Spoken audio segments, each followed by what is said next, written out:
Hey guys, இன்னைக்கு நம்ம புதுசா தமிழ் டப்ல வந்திருக்க ஒரு கொரியன் சீரிஸோட ரிவ்யூ தான் பார்க்க போறோம். இப்போ நம்ம வாழ்க்கையில எல்லாருக்குமே பண தேவை இருக்கும். ஆனா அந்த பண தேவை நம்ம நல்லவங்களாவே இருந்தாலும் அது நம்மள எந்த அளவுக்கு கீழ்த்தரமான வேலைகள் எல்லாம் செய்ய வைக்கும்னு இந்த சீரிஸ்ல காட்டியிருப்பாங்க. பண தேவைன்னா இது சாதாரண பண தேவை கிடையாது. கடன் நாலா பக்கமும் கழுத்தை நெரிக்கும் போது நம்ம என்ன பண்றோம் ஏது பண்றோம்னு நமக்கே தெரியாது. ஒரு விஷயத்துல நல்லா ஆழமா இறங்கினதுக்கு அப்புறம் தான் நம்ம எவ்வளவு பெரிய தப்பு பண்ணிருக்கோம்னு நமக்கு புரியவே வரும். இதை பத்தி எல்லாம் காமெடியாவும் அதே நேரத்துல மிஸ்ட்ரி பிளஸ் த்ரில்லரா கொண்டு போற டிராமா தான் 2026ல ரிலீஸ் ஆன மேட் காங்கிரீட் ட்ரீம்ஸ்.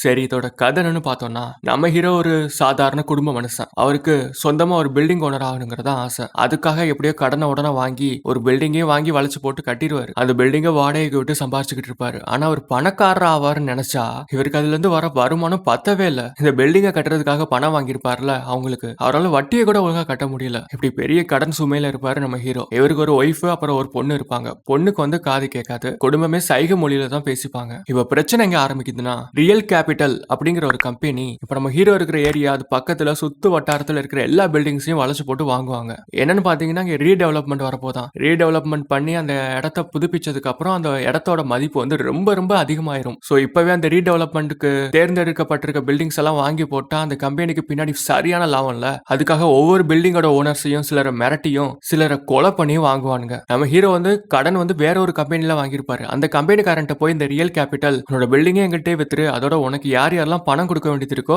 அவங்களாம் நீ எங்களுக்கு தான் பணம் செட்டில் பண்ணணும்னு சொல்லிட்டு டீல் போட்டு முடிச்சிருவாங்க. சும்மாலாம் ஒன்னும் அந்த கையெழுத்து போடல. இந்த ரியல் கேபிட்டல் குரூப்ல அடியாலா ஒரு வில்லி ஒருத்தி இருப்பா. அவ இப்போ கையெழுத்து போறியா இல்ல விரல வெட்டவா அப்படின்னு கேட்க அவர் பயந்து கையெழுத்து போட்டு போயிருவாரு. அப்புறம் அந்த ரியல் கேபிட்டல் காரங்க நம்ம ஹீரோக்கு மெசேஜ் அனுப்புவாங்க. இந்த மாதிரி மார்ச் 20க்குள்ள அவனோட வட்டியெல்லாம் கட்டணும், அப்படி கட்டலனா நாங்க ஒரு நிலத்தை ஏலத்துல விட்டுருவோம் அப்படின்னு மிரட்டுவானுங்க. சரின்னு உங்களுக்கு பணத்தை கட்டுறதுக்காக ஹீரோ ட்ரை பண்ணுவாரு. ஆனா முடியாது. இதை பத்தி அவரோட ஒய்ஃப் தம்பி கிட்ட சொல்லுவாரு. அவங்க ரெண்டு பேரும் சரியான க்ளோஸ். இவர் ஒரு போலீஸ் ஆபீசர். அவர் கிட்டத்தட்ட இவங்களை பத்தின உண்மையெல்லாம் கண்டுபிடிச்சிருவாரு. ஆனா அதுக்குள்ள இவரை கொலை பண்ணிடுவானுங்க. இதுக்கப்புறம் நம்ம ஹீரோக்கு தலையும் புரியாது வாழும் புரியாது. ஏன்னா நம்ம ஹீரோட ஒய்ஃபோட தம்பி உங்களுக்கு பணம் வேணா நானே கொடுக்குறேன் அப்படின்னு சொல்லியிருப்பான். இப்ப அவனும் இல்ல, இப்ப பணத்துக்கு வழியும் இல்ல. இப்ப என்னடா பண்றதுன்னு ஹீரோ முழிச்சுன்னு இருப்பாரு. அப்பதான் ஹீரோட தம்பி ஒருத்தர் இருப்பான். அவன் என்ன பண்ணுவானா, அவன் பொண்டாட்டியே கடத்திட்டு வந்துருவான். என்னன்னு பார்த்தா ஹீரோட தம்பிக்கு கடன் நிறைய இருக்கும். ஆனா அவனோட மாமியார் சரியான பணக்காரி. சரி ஓகே, நம்ம பொண்டாட்டியை கடத்தி நம்மளே நம்ம வீட்டுல பணத்தை வாங்கிக்க வேண்டியதான் அப்படின்னு கடத்தி ஹீரோட பில்டிங்க கொண்டாந்துருவான். ஹீரோ யதார்த்தமா அதை பார்க்க முதல்ல அட்வைஸ் பண்ணுவாரு. அதுக்கப்புறம் அவங்க கூட சேர்ந்துப்பாரு.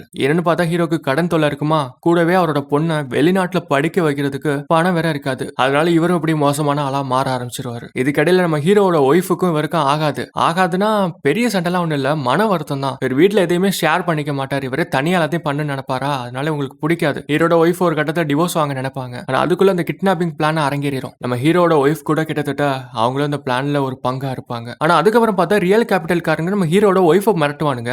உங்களுக்கு என்ன சம்பந்தம்னே தெரியாத ஆனா மிரட்டுவானுங்க. அதெல்லாம் நீங்க சீரிஸ் பார்த்தாதான் உங்களுக்கு தெரியும். ஹீரோ கடைசியில தன்னோட கடன் எல்லாம் அடைச்சு தன்னோட பில்டிங்கை மீட்பாரா இல்லையா, இல்லைன்னா அந்த மோசமான ரியல் கேபிட்டல் நம்ம ஹீரோவை முடிச்சு கட்டுவாங்களா, அதுக்கடையில போலீஸ் என்ன பண்ண போறாங்கிறதா அந்த சீரிஸோட கதையாவே இருக்கும். இந்த சீரிஸ்ல மொத்தம் 12 எபிசோட்ஸ் இருக்கு. இந்த 12 எபிசோட்ஸுமே இப்போ அமேசான் பிரைம் வீடியோஸ்ல ஸ்ட்ரீம் ஆயிட்டு இருக்கு. இதுல காமெடின்னு பாத்தீங்கன்னா சில இடங்கள்ல நல்லாவே ஒர்க் அவுட் ஆயிருக்கும். நம்ம ஹீரோட தம்பி இருக்கான்ல, அவன் ஒய்ஃபை கூட கடத்திருப்பான்ல, அப்போ நடக்கிற அந்த சில விஷயங்கள் சரியான ஃபன்னா இருக்கும். அண்ட் ஃபர்ஸ்ட் எபிசோட அந்த அளவுக்கு ஒன்றும் பெருசா புரியாது. சில எபிசோட்ஸே ஒன்றும் புரியாது. ஆனா போக போக இதுல நடக்கிற கலவரங்கள் விறுவிறுப்பான விஷயங்கள் சொல்லிட்டு உங்களை அடுத்த எபிசோட்ஸ்க்காக காத்திருக்க வைக்கும். தமிழ் டப்பிங் நல்லா தான் இருக்கு. ஒரு சில கேரக்டர்ஸ்க்கு ஒரு மாதிரி தெரியும், ஆனா அது போக போக பழகிரும். சோ அவ்வளவுதான் இந்த ரிவ்யூ. டாடா பாய்.